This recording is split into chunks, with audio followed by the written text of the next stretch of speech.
Hi, everyone. Welcome to this month's event for Dr. G's think tank on resilience.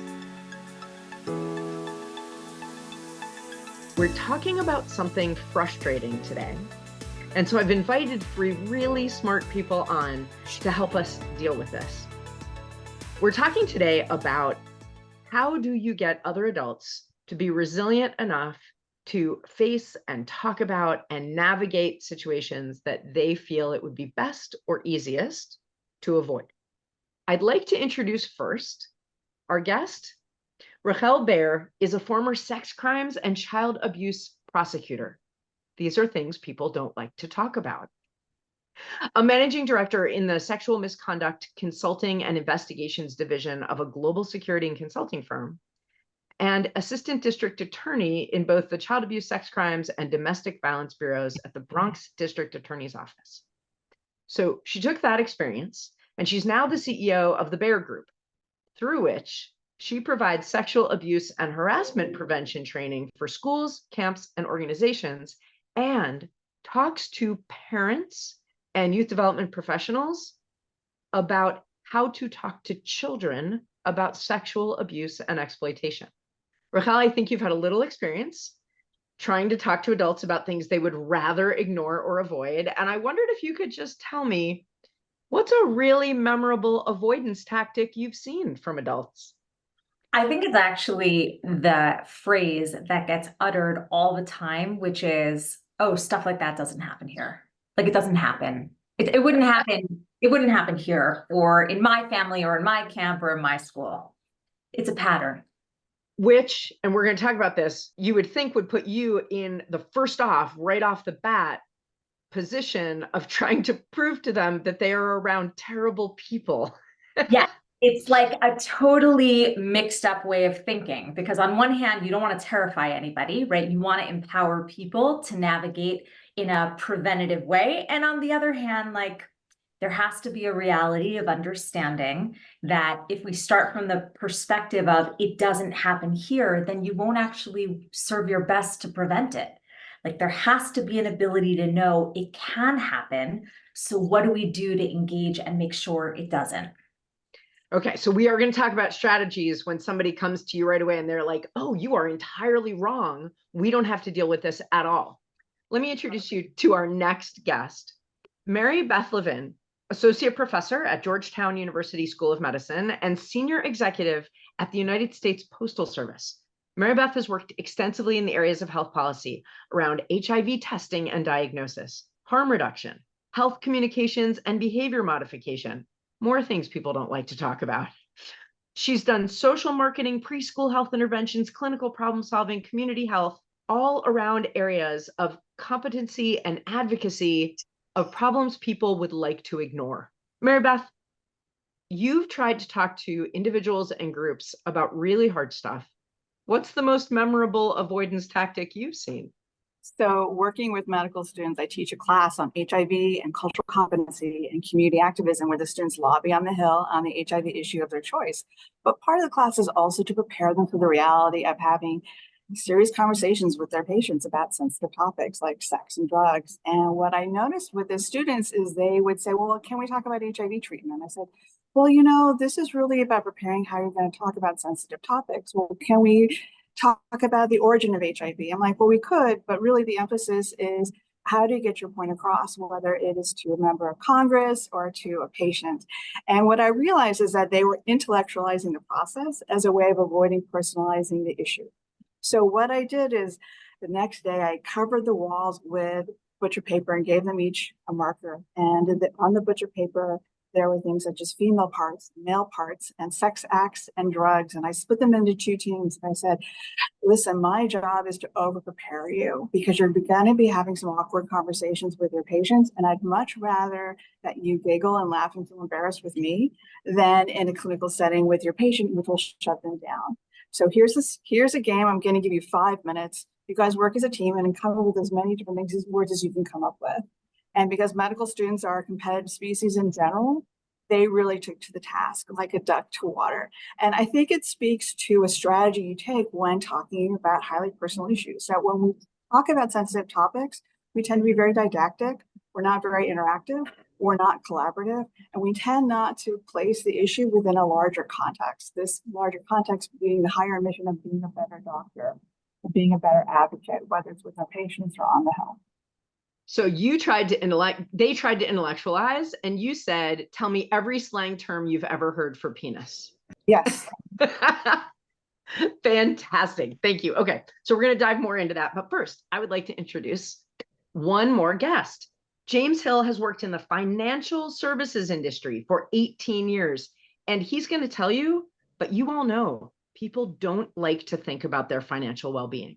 They want to have it, they like to dream about it and imagine it, but they don't want to think about things like risk, debt, credit, savings. Those things are really hard. And he's currently a regional vice president of a large insurance firm. He got his MBA from Seton Hill University. James, when it comes to the money, what is the most memorable avoidance tactic you've seen from an adult? Well, it's not necessarily memorable. It's mostly consistent, right? And that is comes with, I don't have the time to talk about this right now, which is a complete deflection and avoidance. It's not on my radar. I've got too many things to do or to that are more of a focus, which is, as you mentioned, one of your main focus should be your financial security for you and your family.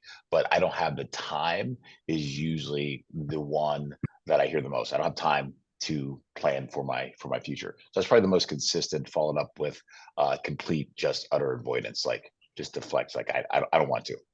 Okay, so what we've heard right now is that the three sort of barriers that people in all of your industries are most likely to put up is either this isn't necessary, you're just wrong. Rachel, you're just wrong, right? This isn't necessary to talk about. I don't know why you would bring this up.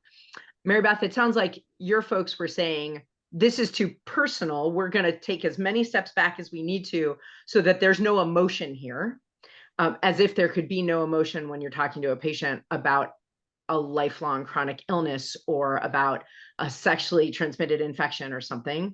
Or that sounds important, James, but I don't have time. So, and I wonder what in our brains the rest of that is. I don't have time, so I will just keep making money and it will work out. Or I don't have time, but at some unspecified, unimagined point in the future, I will have time. I mean, my honest opinion, I think, is when we're speaking about money and finances, I think the fear is that we never have enough. And I think some people don't want confirmation to do the math and the work for you to quantify that I don't, because it's a fearful thing, because that's the fear of getting to a certain point in whether it be struggling or just not being the place where you thought you want to be and not having to think about it or have the information is just, for lack of a better word, it's probably easier just not to, out of sight, out of mind, and not have the time to deal with probably the reality of where you are. I think that you've just named the problem we all face when we're trying to get an adult, maybe a kid too, but we're here to talk about adults, and we're trying to get an adult to talk about something, right? It's certainly fear that I would argue, Rachel, is at the base of the denial that you're seeing, right? Huge. Yeah. And Mary Beth, do you think a fear when you're teaching people who will be clinicians to address topics, whether it's with a senator or a patient, do you think there's fear in there too? Is that the big obstacle, or is it something else? Absolutely. And I think it's actually the biggest obstacle. People fear being vulnerable because if they're vulnerable, they could get hurt. And one of the most difficult lessons for medical students to learn, but I think it applies to everyone, is being comfortable saying, I don't know. And I don't know, but let me find out. And so, right. And it's particularly in topics where people are supposed to have demonstrated mastery. So to give a quick example, conversation I often have with men when it comes to safer behavior is they'll say, I hate condoms. And I'll ask them why. I'm like, give me your laundry list. Give me everything you can think of. And then they give me their laundry list. I'm like, okay, anything else? Bring it on. And I'm like, okay, have you ever used one? And the answer is no, 90% of the time. Like, okay, I'm assuming certain knowledge and skills that this person doesn't have. And this isn't just in terms of applying HIV, it's also nutrition. We assume people know about nutrition, they know about healthy cooking, and we need to take a step back and make sure that people have the basic information and skills, but most importantly, provide a framework so that they can learn. Awareness raising for its own sake is not empowering, it's disempowering because it doesn't give someone a point of action where they can take control and make a difference in the world. So this is really interesting because at first you're talking, and I don't know if anybody else thought this, but I was like, okay, sure, medical students have a fear of lack of mastery. I know that because I've been a medical student and because most professionals have at times some imposter syndrome, right? I'm supposed to be an expert in this. Somebody's going to uncover a big chunk of something I don't know, and they're going to know what I know, which is that I'm not perfect at this. But it occurs to me that this is a specific example of a generalizable problem. And James, I would imagine that in addition to the fear of having that idea, that basic fear I have that there'd never be enough money validated, I don't want that. But also, I think I'm supposed to be better at understanding debt and how to pay my bills and how to save than I am. And I don't want that uncovered either. Have you seen that? Absolutely. And it's a range of careers and income from some individuals who may not have a lot to those who have a ton. It is the fear of, I should know this and I don't. No one wants to be unknowledgeable or unaware of specific things in a category or subject matter that you may not be an expert in. And that's just hitting the nail on the head with that, just not And wanting to deeper admit they than don't that, know. James, I know about your work that one of the things you do is train other people in the finance industry to Mhm. talk to their clients. Mhm. And I would imagine for them, it's also, even though they are experts in finance, they Mhm. also feel some of that fear that they lack a mastery they're supposed to have, and that your training is going to uncover that in some way. Yeah, I mean, to some degree, it's very individualized. There are very broad strokes in terms of a knowledge base that an advisor or financial professional may have. There's some that are specialists, and everything's very nuanced. So there can be an aptitude to not want to delve into a specific subject matter or strategy that may not be in your purview. And again, if you're licensed, you have all these things, you may not want to acknowledge that that might be an area that I may not be the most knowledgeable in. And when I take that lack of mastery, Rahel, to your subject matter, I don't think that anybody is afraid that they don't know how to not abuse children, meaning I understand what that is and I could avoid it if I chose. But I think the lack of mastery, it seems to me from the outside that the thing that would come up is talking about this, that I'm supposed to have the mastery of, for example, as a parent, I'm supposed to know how to parent my kids about everything and protect them from everything. But I have no idea how to approach protecting them from the things you talk about. And I feel like I'm going to find out I'm a bad parent. Is that?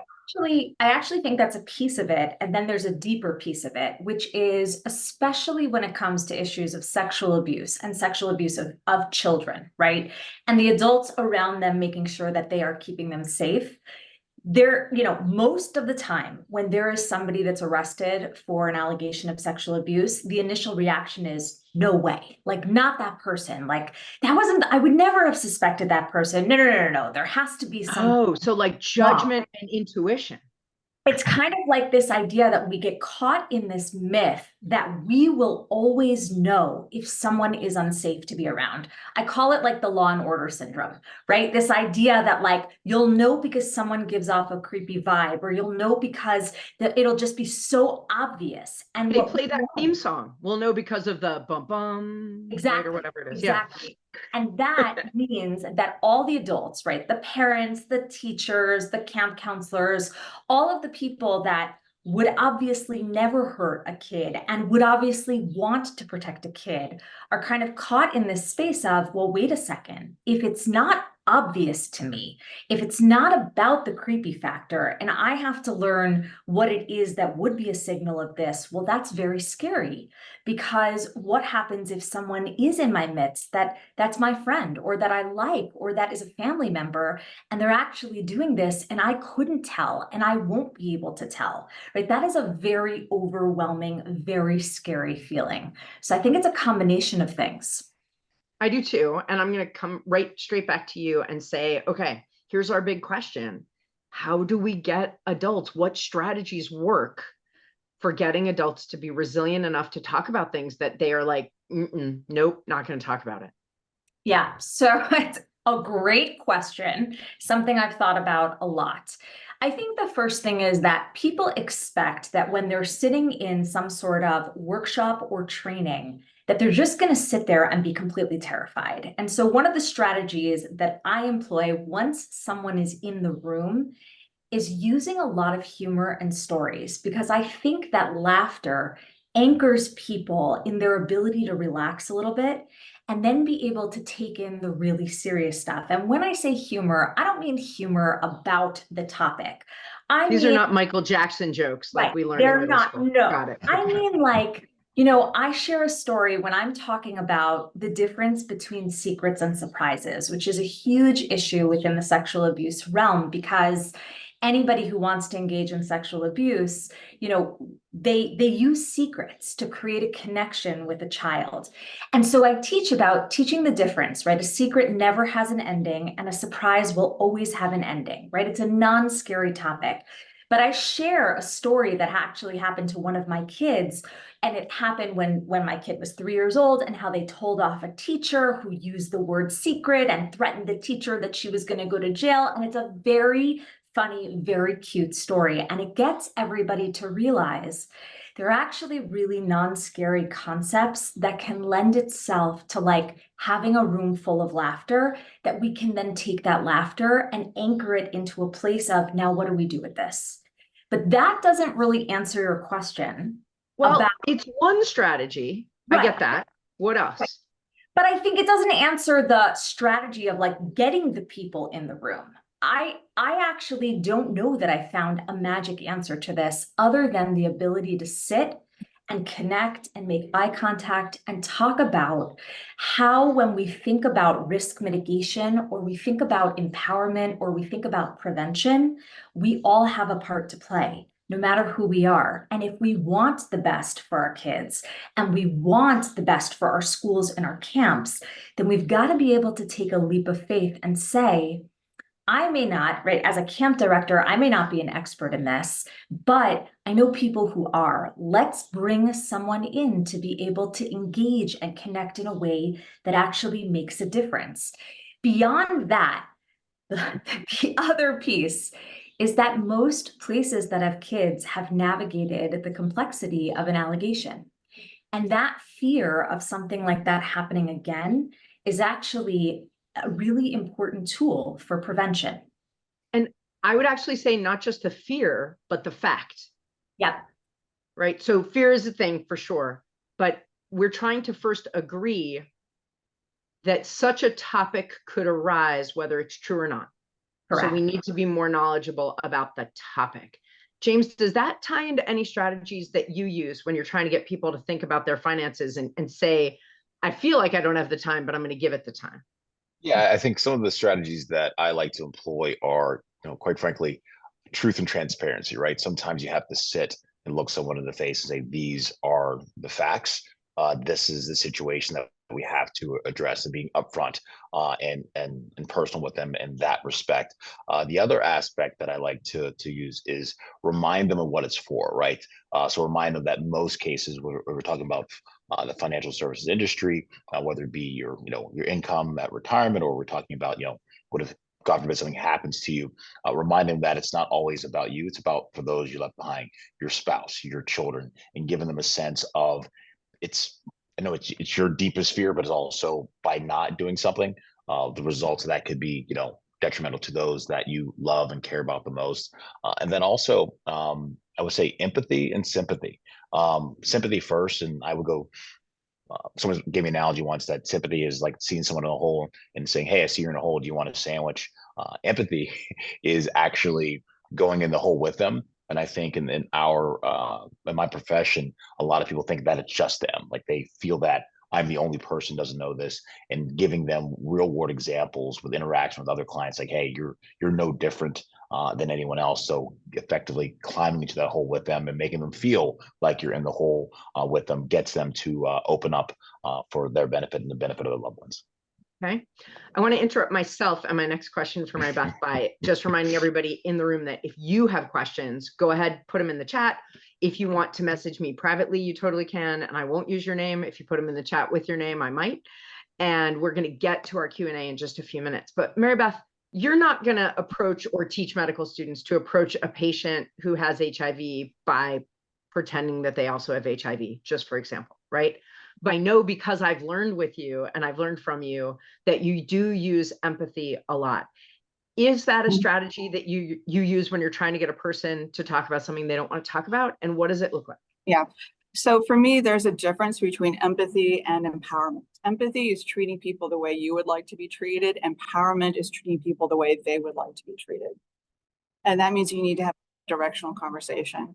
I do want to take a step back, if I may, and talk about fear because it keeps coming up. And so there's a lot of behavior modification theory, and that can apply to the situation. And I want to be clear that this is not academic voodoo.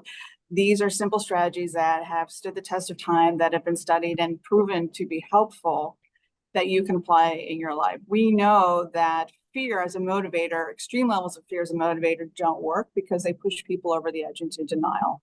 We also know that moderate levels of fear can be effective, but only if it's a one-time thing. So it's about getting a flu shot, or checking your house for radon, or talking to your HR person and say, let's make sure that we include not just the standard staff, but all the contractors and all the interns in our exit interviews because of their issues with gender-based harassment or sexual harassment or shenanigans. Those are the folks who are more vulnerable. It's a one-time actionable thing.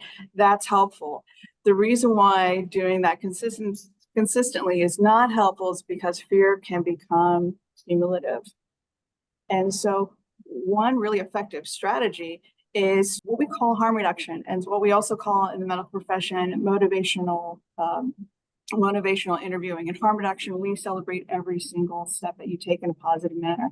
Sometimes it's in terms of HIV prevention, sometimes it's in terms of using sunscreen or wearing a helmet or wearing sunscreen, but a lot of it is about meeting people where they're at, not where you would like them to be. And the way you can find out where someone is at is through motivational interviewing, finding out what their values are. So I know when I'm talking about preventing opioid overdose deaths, that my value system is within a human rights framework. But I know when I'm speaking to certain members of Congress that their focus is on fiscal responsibility, and they will not be able to hear anything I say unless and until I talk about the economic impacts of what I'm advocating for.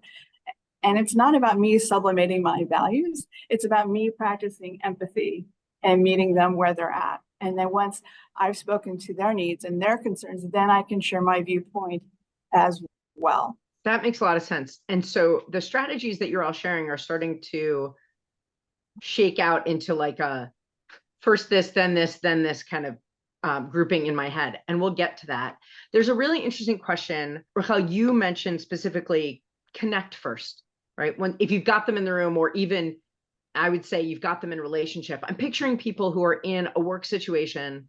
There's a colleague that they know is really thinking about quitting, and they would really like for there to be better defined roles and goals and job descriptions and things, so that if this person quits, or really when anybody quits, all that work doesn't fall on their shoulders, or the organization doesn't fall apart, or whatever it is. And they keep going to their boss being like, hey, I'd really love for us to talk about the possibility that we're going to tighten up our org structure and explain what people do, so that when we lose people, and they're like, no, we're a family. We're not going to lose anybody. Everybody loves it here. I'm an amazing boss. We're a terrific company. One of the strategies you mentioned was connecting first. And I heard that is to build trust, right? Yeah. That if you can build some trust, then maybe it's easier to get someone to listen to you, even if you're saying something they don't love. And Bruce asked a great question. He said, are there any time-limited strategies that you can use? Connection takes time. And there are times, and Bruce works at a camp, I happen to know, there are times when that time is really limited. So if you're having a one-off interaction, Rachel, if it's at the end of a conference, somebody comes up to you in the hallway and says, hey, I didn't hear your talk, but I heard about it. It's great that you do that for those other people, but our camp would definitely never need that because we're a family and blah, blah, blah. That would never happen here. Are there any trust building strategies that you might try? Let's say they happen to own an enormous array of camps and you'd really like them as a client. Right. Look, the truth is I'm very direct. And I think that that's a strategy that sometimes people avoid, right? There's this notion, especially if you're in a situation where someone could be a potential client, where you might say like, oh, you might try to like make them feel better. But I think when it comes to the topics that I talk about, if someone approaches me at the end of a conference and they say something like that, I usually look them in the eye, make sure I know their name, and I turn to them and I say, the truth is that that's not accurate. And if you've got 3 minutes, I'll let you know exactly why. And I'm very direct about it. And direct doesn't mean that you use a harsh tone. Direct doesn't mean that you tell someone, no, you're wrong, and blah, and this is what you need to do. But that is so tempting, and it also feels great. Totally. And there's a time and a place for every emotion. But I actually think that, especially with these topics that I talk about, especially when we're thinking about, like, I guess you said Bruce is a camp director, right? Camps and kind of, there is a limited time to navigate these issues. It is really important to be direct. The truth is that we know that it happens everywhere. Saying that it couldn't happen here or we're a family is actually something that might stop you from seeing really concerning behaviors. Let me give you an example of some behaviors that people might use, and also happy to talk about it some more after you think on this, right? Being direct is actually a very, very important piece of this, because you can't talk around the issues and be effective. We've talked about empathy in maybe 3 or 4 different ways. I think that empathy is believing that somebody else is having the emotion they're saying they're having. Right? Like, at its most basic, empathy is not agreeing with the emotion. It's not feeling guilty if you caused the emotion. It's not endorsing the behavior or decision that came out of the emotion. It's not even having necessarily yourself ever felt the emotion. Empathy is believing that you feel whatever it is you say you feel. And I wonder if in that situation, Bruce, it could be, and Bruce says it's a good reminder to be direct and ask for more time to connect, which you demonstrated. You really showed us both of those, Raquel. But I wonder if it's also an opportunity there to, instead of saying, let me tell you why you're wrong, if that's something you feel like you couldn't do in that situation, like that's a great strategy. But if you're like, yeah, I'm never saying that to my boss, or I can't say that to a current client, or I can't say that to a consultant that we brought in, could you say, it sounds like you have a great opportunity to use the culture that you've created in your company to strengthen people for when they're not at your company, right? And a camp, a youth development situation, is a great place for that, because we know we're helping kids for when they're not at our camp, when they're there in the school year, or when they're at our school, we're helping them for when they're in other situations. But each of you have mentioned something that I really want to point out. And Raquel, you said, if we want what we say we want, we have to do this, right? And Mary Beth, you said, celebrate every step that you put on sunscreen once. Great, you put on sunscreen once. You said you didn't use this example, but I heard it in the 2 things you said. You said you don't like condoms, and you were willing to tell me you've never tried them. That's great. I really appreciate that information, because it gives me a much better sense of where I could give you some mastery about this, or where I could meet you to address these things. And James, you talked about remind them of what the money is for. And all of those are about connecting to the purpose this person or this organization has.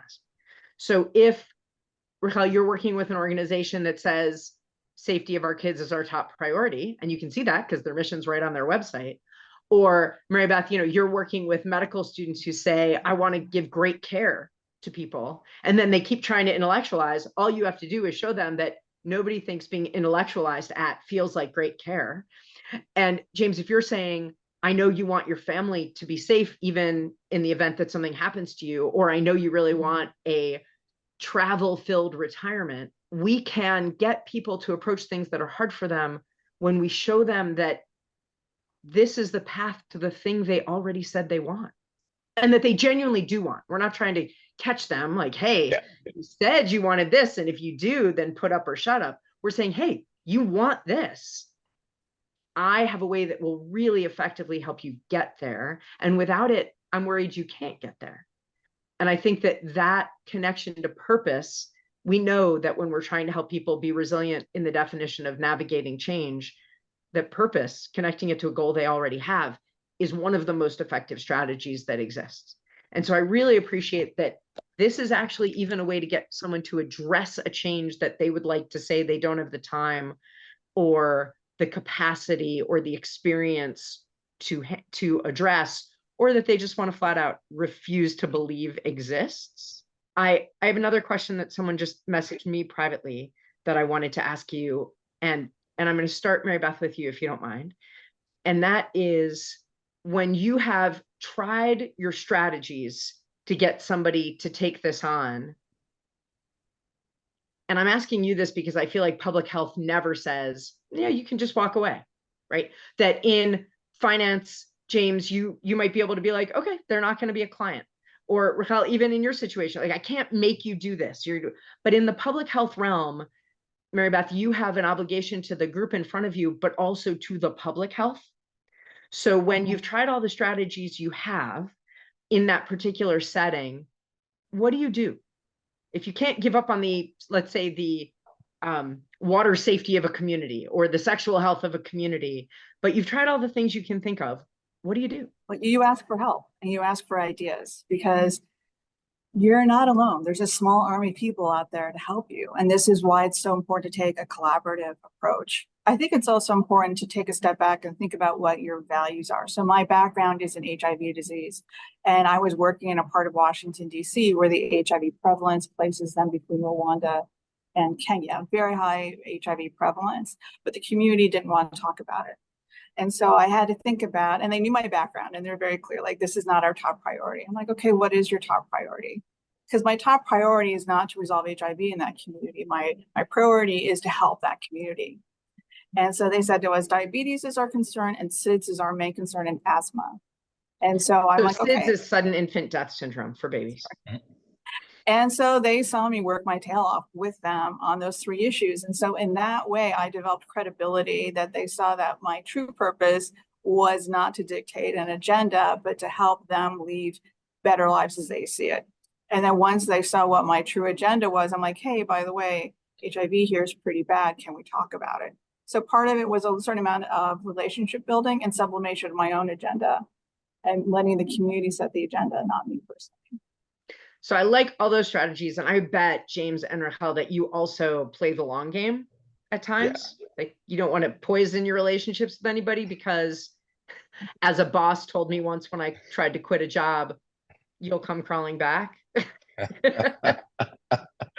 Yeah, I mean, you have to have the perspective of the long game, because everything that we do is a long game. Like, usually people are coming in their 40s or sometimes younger, or in their 50s, and trying to plan what things look like. But one of the things that I firmly believe is, purpose dictates activity, and you have to ask questions and engage them to understand exactly what the purpose is, whether it be their family or income strategy or whatever it might be. But if you don't understand the purpose of it, you'll never get them to move to an actual activity. So no one's ever walked up to me and said, James, we need this amount of return, because people don't know that. It's like, this is important to me.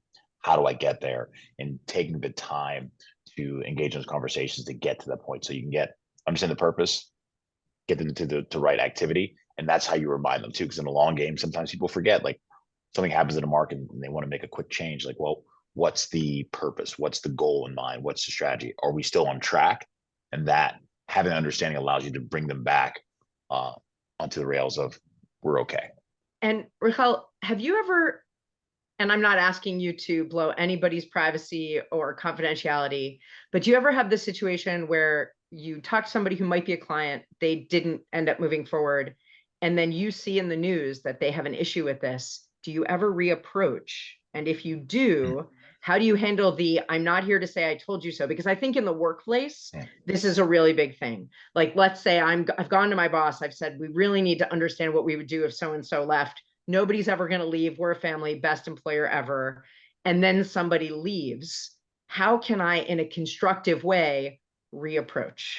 So the truth is, in my line, I don't typically reapproach, because most of the time there's law enforcement and other attorneys that are involved in something like this, because by the time it makes the news, that means there's usually an arrest, right? And as somebody who's former law enforcement, you do not want anybody like coming in and like messing things up.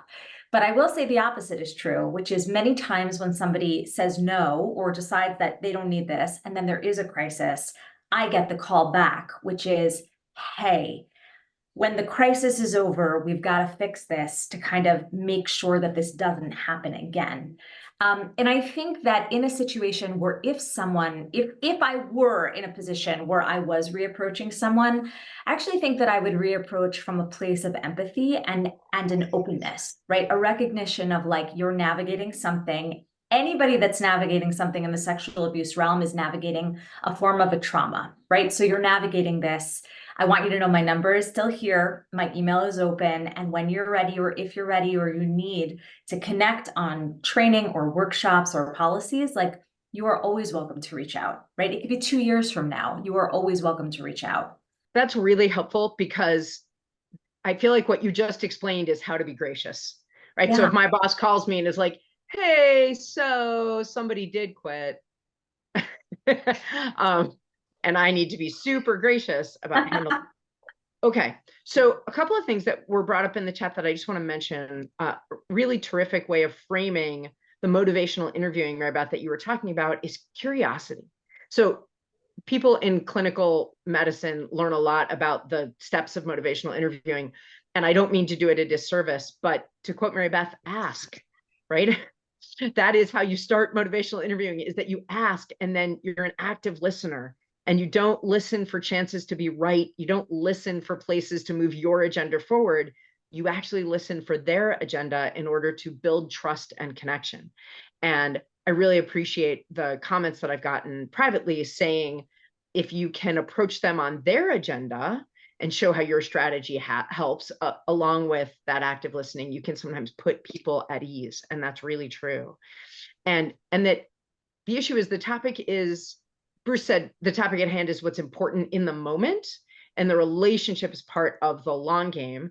It's a good question, Bruce, about what happens when there's a clash between the two. And I'm actually going to leave that question for us to talk about in the comments when we post this, because I want to point out that I think what we've heard here, and feel free to interrupt me and push back if you disagree, is that the first step in this, when you recognize you've got a topic that's going to be hard for someone or a group of people to address, not that it's your whole life's work like these three folks, but that this is something you've got to bring up a topic with, like medical decision making with a parent, or legacy planning in your work, or the financial health of one of the departments in your company. Whatever it is, the first thing to do is to try to be curious, to ask questions, to figure out where people are, to understand what their values and their purpose are, and to understand the facts as they see them and their experiences that have led them right now to those beliefs. Okay, then the second step is actually the trust building, ease setting. Mary Beth gave us a strategy for shaking things up a little bit. If you see people intellectualizing too much, can we turn it around and make it a little bit more improvisational or fun in that moment? Telling a story that disarms people a little bit, lets them know that there are some non-scary pieces to maybe doorways to this big scary topic that James talked about, connecting this topic to the things that they've told you in that first step that we already know they want, helping them see the connection from the thing they don't want to talk about to the things they definitely do want: safety for their family, more health for their community, a safer place for kids to be, whatever that is. And then the third piece is figuring out when it's appropriate to have that truth and transparency that James mentioned, to that directness that Raquel talked about, the facts that everybody has talked about bringing. Acknowledging fear and having empathy at any of these steps is valuable. At each of these steps is valuable, but keeping in mind that even that third step that is about, so here are the things that would be useful to try moving forward, to have that attitude of harm reduction, that even doing one thing is better than doing no things, and not allowing people to say, for example, well, it would be hypocritical of me if I wasn't going to do everything, so I'm just going to do nothing. That if you're willing to just keep track of what you spend this month, that's a good step. If you're willing to just look at the housing costs in the place that you're talking about retiring to someday, that's a step. If you're willing to just consider the employee handbook you put out, just that, not having a big long talk, but just changing some of the language in your employee handbook, that any one step is harm reduction. And when we're talking about people's fears and we're talking about making change, small steps don't just move you towards the goal. They start to build that trust that Mary Beth built when she addressed diabetes and SIDS in that community, with the hopes that at some point they'd be like, so what was that HIV thing you mentioned? Or that they would be open to her saying, now that we've made some progress, could we add HIV to our list as a fourth topic? All of this helps people to calm that amygdala part that I'm always talking about in the brain, that's putting out the chemicals that are like, protect, protect, protect ourselves from navigating things that scare us, and light up the part of our brain that helps us consider what choices we have, because that diminishes, doesn't extinguish, but diminishes that fear response. Before we finish today, I'd like to end with something a little bit more delightful. And James, I'd like to start with you. Can you just tell me, when you've beat yourself up trying to get somebody to talk about something really hard, when you get off the phone with somebody who just had every objection in the world or totally blew it off, what do you do to strengthen your own resilience so that you can pick up the phone and talk to the next client? It's one of those things where I don't take things personal. Like, you've been doing this as long as I have. You'll have great conversations, or some cases, quite frankly, bad conversations. I don't take it personal. I don't see them rejecting me, James. They're rejecting the situation or possibly the strategy, and that should sit. And when you have the ability, in my case, to kind of detach yourself from, it's not a connection to me, it's not a rejection of me. It makes it easy to go to the next call or go to the next meeting with in my case, a very positive attitude, with the expectation that the next one will work out. That's pretty brilliant. Mary Beth, what do you do? So people like choices. And one of the things that's really important to do is to make sure that you have choices. You don't want to put all of your emotional eggs in one basket. And this is the same approach I would take when preventing the sexual transmission of HIV or talking to a toddler about good nutrition. You don't say, would you like your fruits and vegetables? You'd say, oh, do you want a carrot or broccoli? Do you want an apple or an orange? And so I just make sure that I give myself, I make sure that I give myself plenty of other options, so that I'm not putting everything into this one particular conversation. Like, okay, that didn't work, moving on to plan B. Oh, blah, dee, oh, blah, da. I talk a ton about using choice to help other people navigate change, but thank you for the reminder that I also need choice to navigate my own frustration. Raquel, do you have a strategy for us when you're feeling frustrated about this? Yeah, I actually have two. The first is when I am speaking to people or having a call about potentially doing work with them, I actually end almost every conversation by saying a combination of what James mentioned and what I mentioned before, which is, listen, I want you to know, if you opt to go in a different direction or you can't do this now, I am okay with that. This is not personal, right? And please feel free to circle back to me, even if it's 2 years from now. So the first thing I do is kind of end conversations from the perspective of, I'm reminding you that I'm okay with whatever choice you make.